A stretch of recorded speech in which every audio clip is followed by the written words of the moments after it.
हिमाचल प्रदेश में आरोप प्रत्यारोप का दौर जारी। मुख्यमंत्री बोले, पूर्व में कांग्रेस की सरकारों ने हिमाचल को लूटने में नहीं छोड़ी कसर। कांग्रेस को एक बार सत्ता चाहिए और फिर वे लूट घसूट का करेंगे कार्य।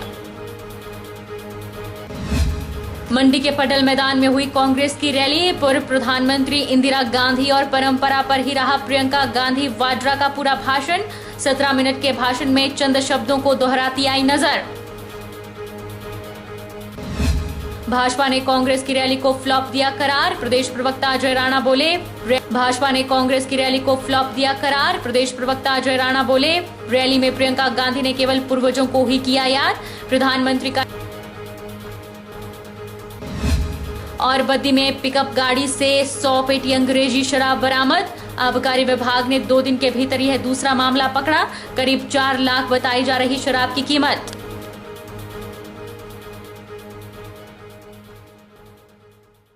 नमस्कार, आप देख रहे हैं H24/7। मैं हूं जनीशा।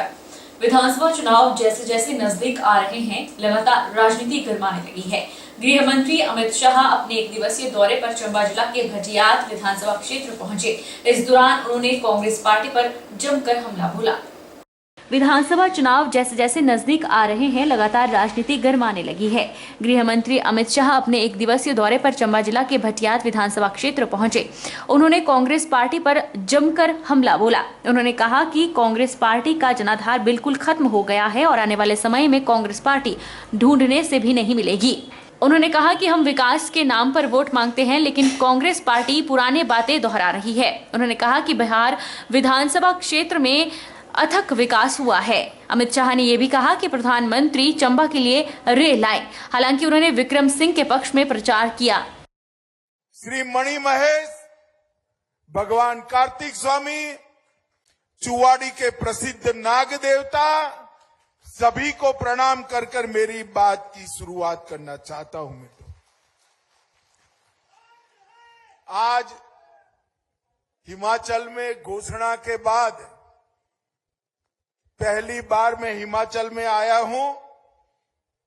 हर बार पार्टी मुझे वहां भेज देती है जहां कांग्रेस का विधायक है, मगर इस बार विक्रम जरियाल जिसकी जीत सुनिश्चित है, उसके प्रचार में भेजा है।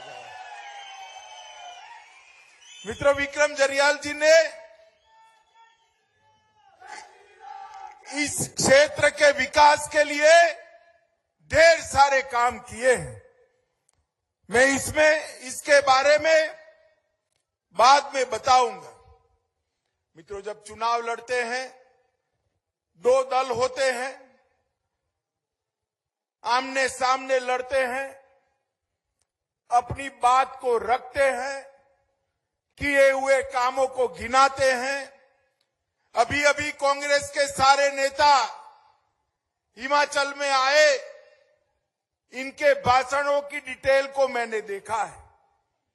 आप भारतीय जनता पार्टी के सारे नेता के भाषण देखना, कोई कहेगा हर घर में पानी पहुंचाया, हर घर में स्वास्थ्य का कार्ड पहुंचाया, इतने रोड बनाए, मोदी जी चंबा के लिए रेल लेकर आए। इस प्रकार के काम हम सब गिनाते हैं या नहीं गिनाते हैं? मगर कांग्रेस के नेताओं के पास एक ही बात है, गिनाने तो कुछ नहीं है।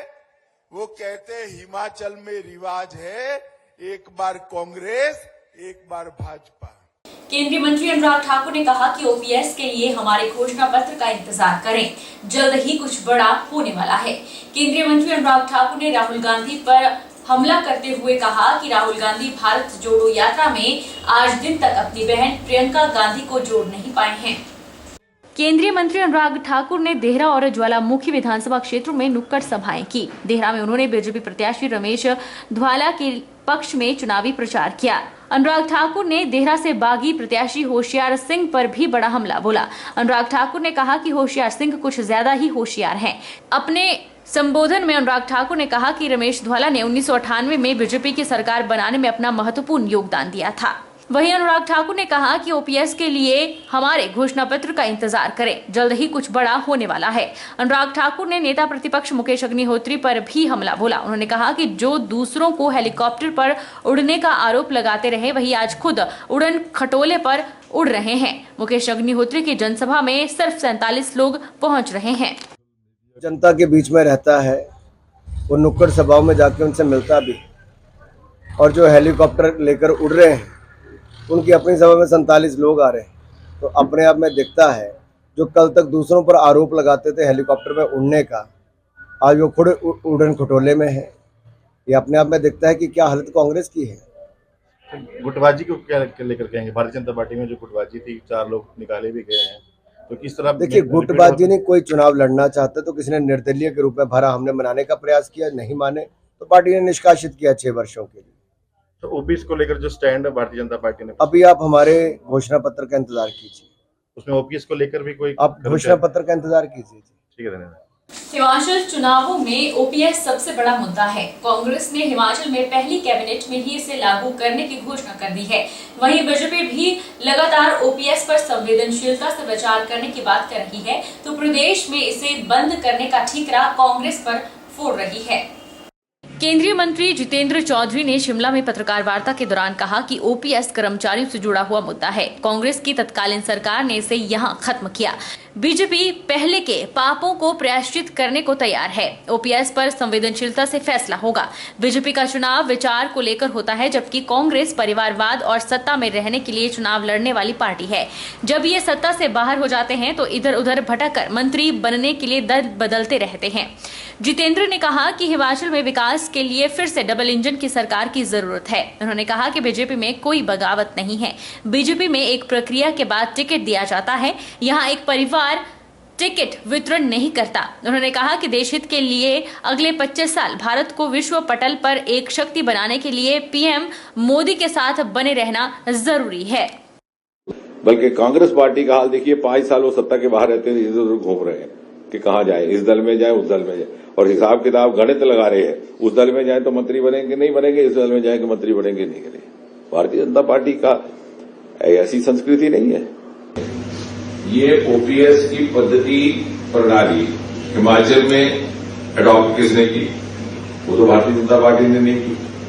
जब ये अडॉप्ट की गई, जब कांग्रेस की सरकार थी, वीरभद्र सरकार थी, तब कितने मित्रों ने उनको प्रश्न किया, क्यों नहीं किया?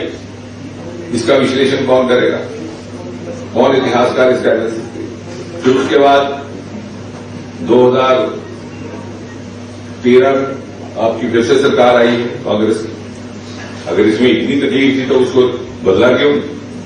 यानी अपनाया भी आपने, मजबूत भी आपने किया, नहीं बदलने का फैसला भी आपने किया, और भारतीय जनता पार्टी के गले पर घंटी डाली। हिमाचल प्रदेश में सियासी माहौल गरमाया हुआ है। कांग्रेस और भाजपा दोनों ही एक दूसरे पर तीखे जुबानी हमले बोल रही है। इसी बीच कांग्रेस पूर्व सैनिक विभाग के प्रभारी मेजर जनरल धर्मवीर सिंह राणा का केंद्र सरकार पर बड़ा हमला बोला है। मेजर जनरल धर्मवीर सिंह राणा ने केंद्र सरकार से पूछा है कि 1 रैंक 1 पेंशन कब बहाल करेगी। मेजर जनरल धर्मवीर सिंह राणा ने कहा कि 2014 में नरेंद्र मोदी ने 1 रैंक 1 पेंशन देने की बात कही थी, जिसे आज तक लागू नहीं किया गया है। केंद्र सरकार बताए कब इस योजना को लागू करेगी। धर्म सिंह राणा ने कहा कि अग्निपथ योजना को लेकर केंद्र सरकार दूसरे देशों का उदाहरण देती है, लेकिन भारत की भौगोलिक स्थिति दूसरे देशों से भिन्न है और यह योजना भारत की सुरक्षा के लिहाज से सही नहीं है। उन्होंने कहा कि केंद्र सरकार द्वारा लाई गई अग्निपथ योजना देश की सुरक्षा के साथ खिलवाड़ है और अगर 2024 में केंद्र में कांग्रेस की सरकार बनती है तो इस योजना को बंद करके पुरानी भर्ती प्रक्रिया को शुरू किया जाएगा। देखिए, सबसे पहली बात तो हमने जो अग्निपथ योजना लाई है सरकार, उसके ऊपर हमने कहा है कि ये हमारे प्रदेश के सैनिकों के जो युवा हैं उनके साथ में बहुत बड़ा खिलवाड़ है। यह पूरे देश के युवाओं के साथ बहुत बड़ा खिलवाड़ है।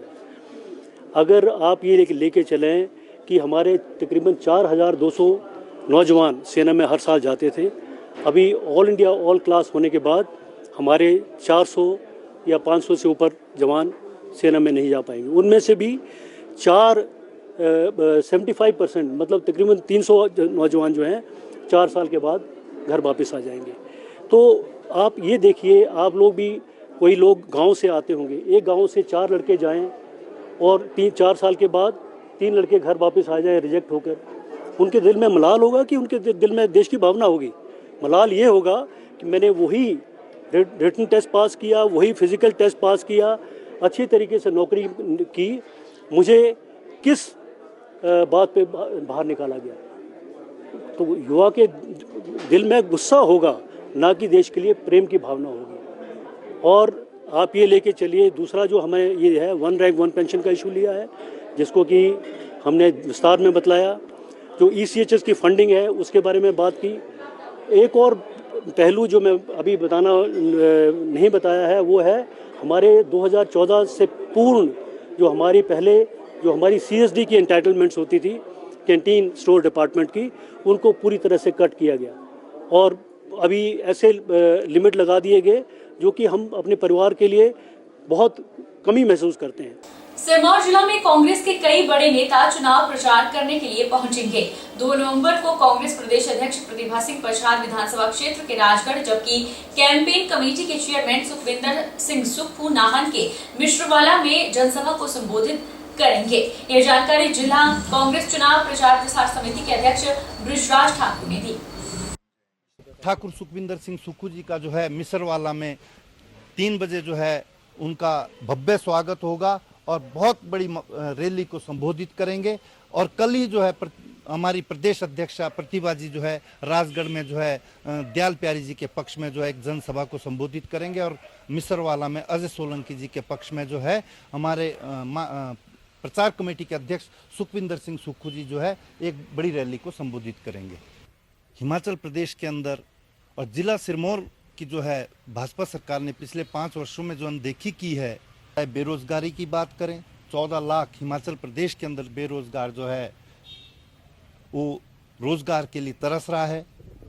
नंबर 2 बात, जिला सिरमौर में जो है भाजपा सरकार ने सपने दिखाए थे 2019 में कि पांवटा चुनाव क्षेत्र और कालाम जो है रेलवे से जोड़ेंगे। आज है कहीं रेलवे का नाम है, कोई बजट में प्रावधान इन्होंने नहीं किया। और जिस तरह से 2019 में इन्होंने 69 नेशनल हाईवे जो है भाजपा सरकार ने गडकरी जी आए और लुभावना हमारे को यहाँ पर जो है वो दिखाया, और उसके बाद जो है एक भी नेशनल हाईवे जो है यहाँ पर हिमाचल प्रदेश का जिला सिरमौर के अंदर तो मैं देख रहा हूँ कोई नेशनल हाईवे नहीं हुआ। वक्त चला है छोटे से ब्रेक का।